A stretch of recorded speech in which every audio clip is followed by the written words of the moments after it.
All right, guys, welcome back to yet another Calc with Colby. I just spent the last 2 hours doing this problem on 3.6b, so I'm gonna go over it with you guys. Fingers crossed this is not gonna be on the test or on the quiz, because this was painful and annoying. So we start off, right? This is our base equation. Very nice. We get the x-intercepts of that by setting the equation equal to 0, the y-intercepts by setting x equal to 0. Pretty simple stuff, right? Taking the derivative, though, here, it's kind of a bit more complicated. We have a product rule and a chain rule, so we have first times the derivative of the second, which is all of this. You can see I did my simplification here, but that would be 1/2 9 minus x squared to the power of negative 1/2 times the derivative of what's inside of here, which is negative 2x. The 1/2 and the 2 here cancel, but we still have the negative, and then that would be plus the second times the derivative of the first, which in this case is just the second because the derivative of the first is 1. Okay, now, cleaned up, it will look like 9 minus 2x squared over root 9 minus x squared. Set that equal to 0, solve for x.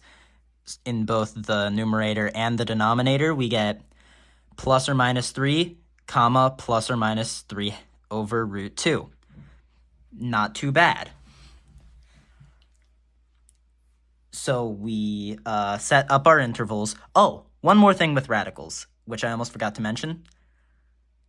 The important thing is there will be an interval in this.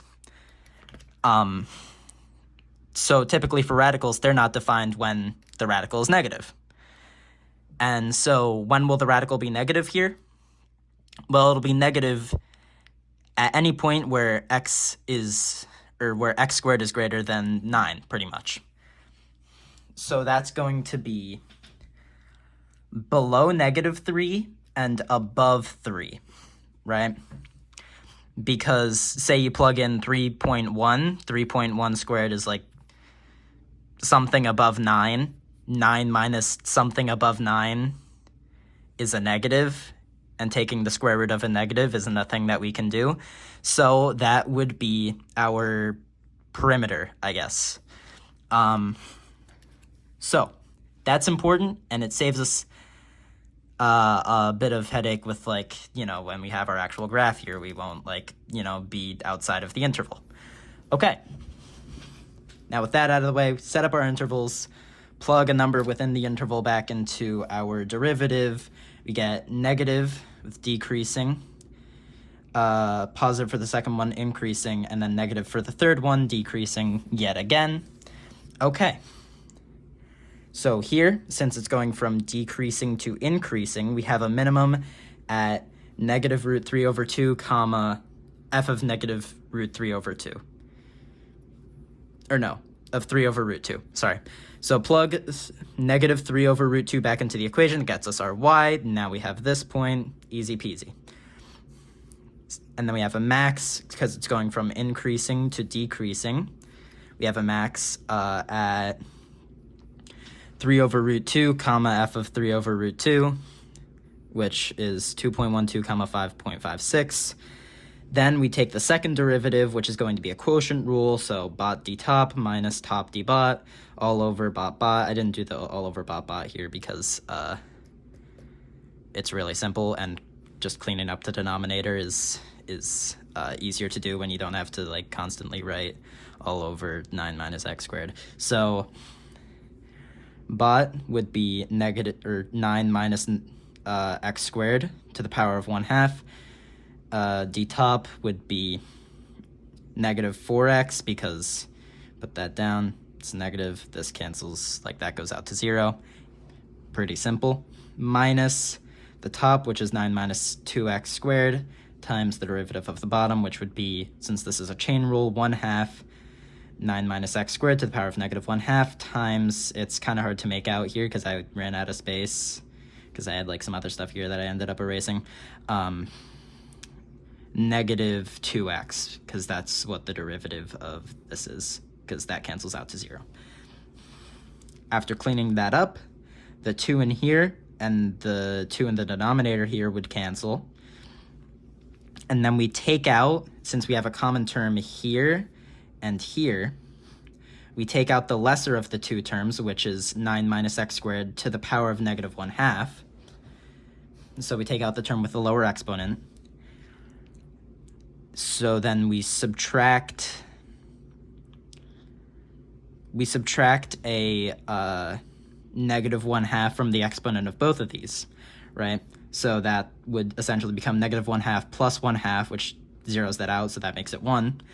And then this becomes 1/2 plus 1/2, turns it into 1. I distribute the negative 4x, so that gets us negative 36x plus 4x cubed. And then there's a negative here, and since that just turns into 1, we have a positive 9x minus 2x cubed, because there's also an x in here that you can hardly see. Well, that you can't see, actually. Sorry for my bad handwriting. All of that is over 9 minus 2x, or minus x squared. Clean that up, we get this for y double prime. Well, I mean, you can take out an x here as well. And you should take out an x there, because that gives us 0 here for what x equals. Right? So we set the function equal to 0. We get x equals 0, because what's inside of here never equals or no, it's outside of our interval, because that would be root 27 over root 2, which is that right? Yeah, root 27 over root 2, which is like, let's do some math. What is root 27 over root 2? 3.674. I know, crazy. Which is outside of our interval of negative 3, 3. Right? So we don't need to consider that. We can just get rid of that. And so we're left, since we also have to consider the denominator, with x equals 0, plus or minus 3. Go over to here, test for concavity, negative 3, 0, 0, 3. This is concave up, or this is positive when we plug it into our second derivative, which means it's concave up. That's negative when we plug it into the second derivative, which means it's concave down. And with all of this information here, we can graph the function, right? So we have an x-intercept at negative 3, 0, 0, 0, and 3, 0, right? We have a minimum at negative 2.12, negative 7.07, which is like here roughly. So it's decreasing until that point. Then it starts increasing. But between negative 3 and 0, it's concave up. So we know it's going to be like this when it's decreasing, because concave up decreasing looks like that. Well, like that. And then concave up increasing looks like that, right? So then we have a point of inflection at 3 over root 2, right? Or no. Point of inflection is at 0, sorry. We have a max at 2.12, 5.56. So actually I did mess up a little bit here. This should be slightly lower down. So like here-ish. Yeah, right about there. So I messed up a tad, but we'll fix that. So once it hits this point, it starts decreasing again. And in both of these cases, it is concave down increasing looks like that, concave down decreasing looks like that. All right. So this is the final graph of number 28 in 3.6b, and this is all the work. Kind of difficult.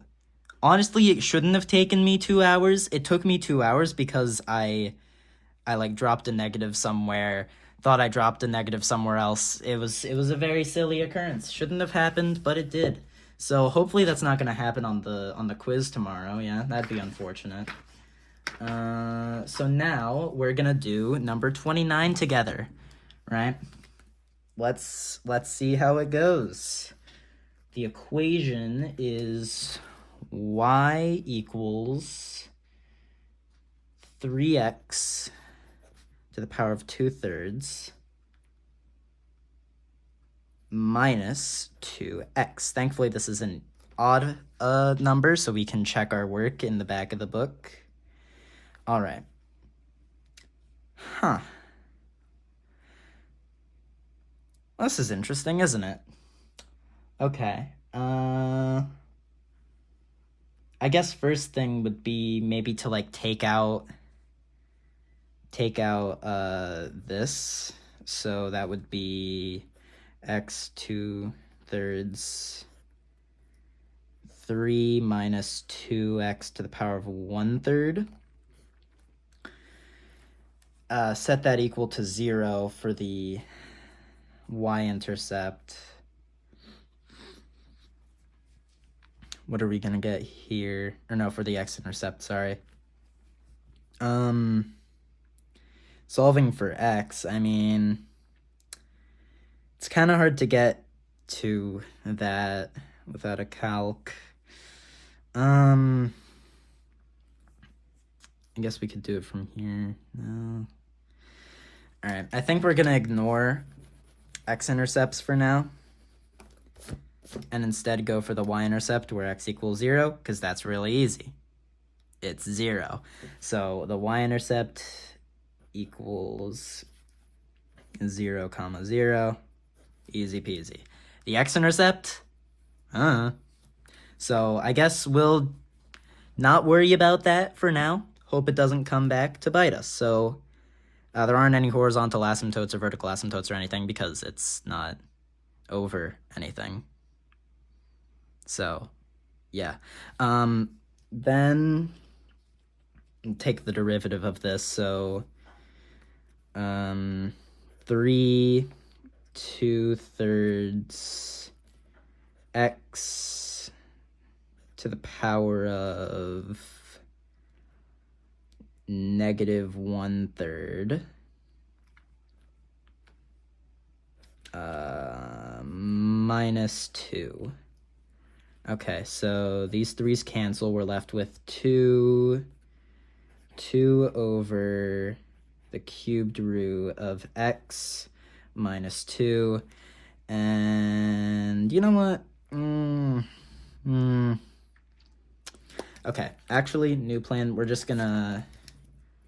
gonna leave this as x to the power of 1/3. And we're gonna, I think, rationalize this denominator. Yeah, I think that's gonna be what we're gonna do. So multiply top and bottom by x to the power of 1/3. We get y prime equals 2 minus 2x to the power of 1/3 all over x to the power of 1/3. Okay. So now set this equal to 0. For the denominator, when does x equal 0? It equals 0 at 0. Crazy. So x equals 0, comma, and then we'll do the numerator. So 2 minus 2x to the power of 1/3. I guess we'll add this over. Equals 0 plus 2x to the power of 1/3. That gets us 2 equals 2x to the power of 1/3. Divide both sides by 2. X to the power of 1/3 equals 1. Cube both of these gets us x equals 1. Pretty simple. So we'll add that over there. And now we have our intervals. Yeah, so we have our intervals. It's going to be negative infinity, comma 0, 0, comma 1, 1, comma infinity. Because I don't think there's like anything here where we'd get an imaginary number because it's the cubed root, not the square root, I think. I think that's true for cubed root. Let's go to the calc. So -3 to the power of 1 over 3. Does the calc accept it? The calc accepts it. All right, so we're fine then. Because this isn't the square root. Well, actually, it'd be, I guess, it'd be, to make it actually correct, that'd be 2 over 3.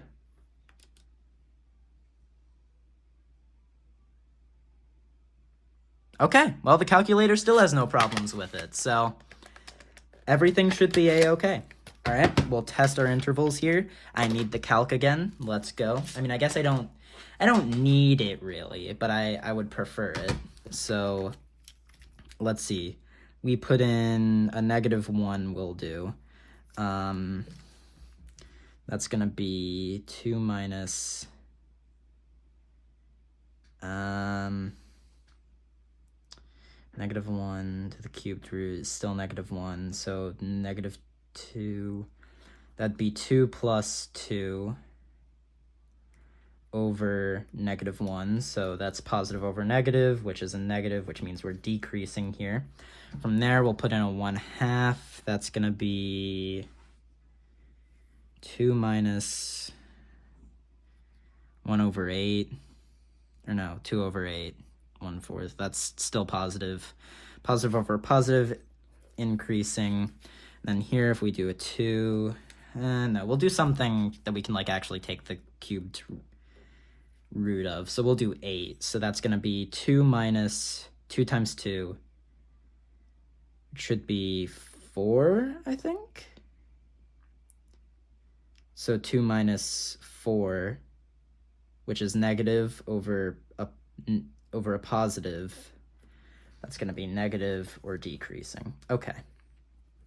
All of those are set up, which means we have a, since it's going from decreasing to increasing, min at, and we'll figure that out later because I'm too lazy to now. Increasing to decreasing means we have a max at, that's going to be 0, comma, hey, would you look at that? We already found out what the thing equals at 0.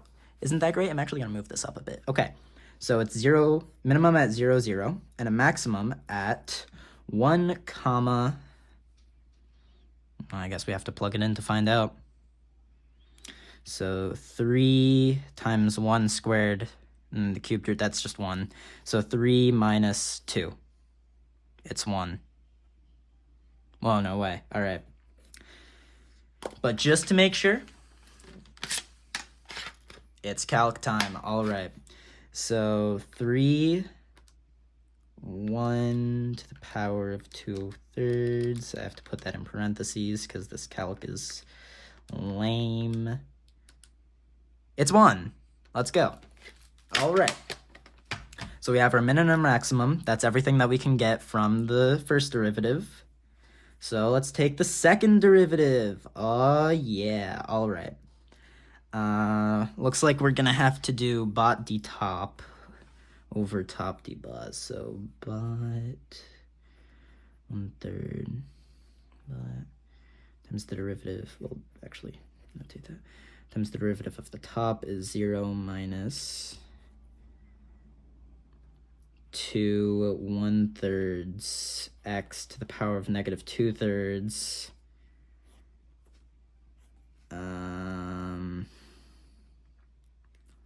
minus bot d top minus top, which would be 2 minus 2x to the power of 1/3. D bot is 1/3 x to the power of negative 2/3. All right. So got a bit smushed there. It's fine. Let's see if there's anything we can cancel. Well, I'm seeing this here, so we can get rid of that in all those terms. That's going to get us, let's see. Well, we can just take that out because the least for this is both of these. So, how would we do this? Actually, do I want to do that? Yeah, we'll do that. So x to the power of negative 2/3, x to the power of 1/3, minus 2 over 3, or negative 2 over 3, I guess,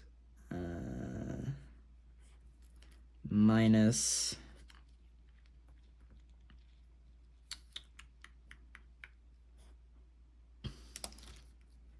we'll actually distribute that through, minus 2/3 plus 2/3 x to the power of 1/3. That should be it. I don't think I'm doing something dumb here, but I did forget to put that all over but, which is x. Yeah, that's right. Okay.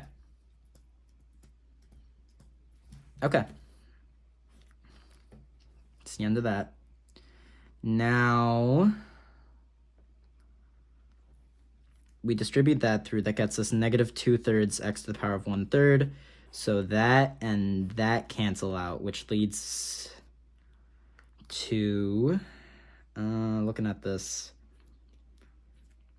negative 2 over 3x to the power of 4/3.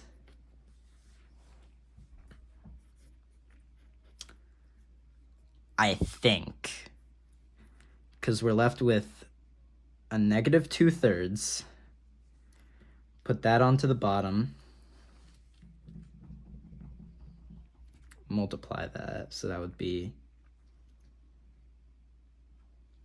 yeah. 3 would go down to the bottom too. Okay, yeah, that seems right. And then we set that equal to 0. It's just 0 again because, well, we have to consider the denominator, right? So that's going to be, when does this equal 0? Well, 3x to the power of 4/3 equals 0. Divide both sides by 3. What would that even be? I guess power it to 3/4. Either way, it's still 0. So x equals 0. If we set up our intervals, we get negative infinity, comma 0, 0, comma infinity. All right. So let's see. Plugging this into our calc, which we don't really need to do. We just need to find out what the denominator would be. Is it always going to be positive? I think it will, because that's even, which means taking the cubed root of, we're plugging this into our calc. Okay. Negative 2 over 3 negative 1 to the power of 4/3 gets us negative 2/3. Plugging in a positive 1 gets us negative 2/3. So it's always going to be concave down. All right, negative, negative, CD, CD. Okay, that should be all of our information, except for our x-intercepts. I mean, I guess for this we can plug it into the calculator, but on the quiz we're not going to be able to, so, I mean, I don't know how to solve this. 3x to the power of 2/3 minus 2x equals 0. Too few arguments. Oh, I forgot the comma x, of course. Silly me. X equals 0 or x equals 27/8.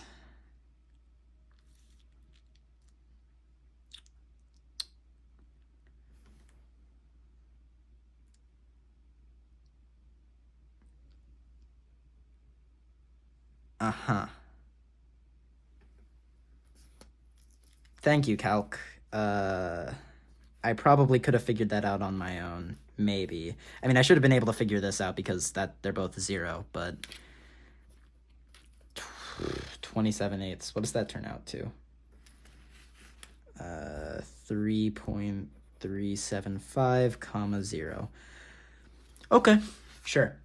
All right, let's graph this. Don't have a ton of space here, but that should be fine. I mean, the furthest out that we're going is, I mean, looks to be like 3.3, so we'll set it up in intervals of 2. How about that? Yep. So that's -2, that's 2, that's 4, that's -4. Okay, then for this, same thing. 2, 4, -2, -4. All right. So we have a minimum at 0, 0, a maximum right here, and an x-intercept like way out here. Okay. So from -infinity to 0, we're decreasing and concave down. So it's like this, roughly. Yeah, something like that. From 0 to 1, we're increasing again. But we're still concave down. We're concave down across the entire function, so I guess it's like that, and then we're decreasing again. Okay. That looks about right. So I guess I could like make that more of a straight line, but it shouldn't really matter. So we're decreasing until we hit the x-intercept and y-intercept of 0, 0. Or the minimum of 0, 0. Oh, no, wait. If that's a minimum... Or no. Yeah, I guess that doesn't... Okay, never mind. Yeah, minimum there doesn't necessarily mean that that's the lowest the graph will go. That just means it's going from decreasing to increasing. Okay. So... I mean, unless it ends there. I mean, I can test plugging in, like, hold on, 3.5 to the power of 2/3 minus 2, 3.5.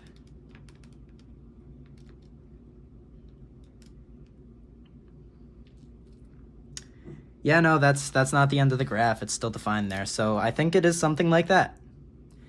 Let's check the back of the book and confirm our answer. If I'm wrong, I'm gonna be very sad because I just spent half an hour on this. Let's see, 3.6b. Did I go too far? No. 29?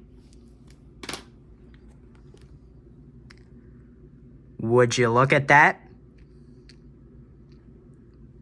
Pretty much identical graphs.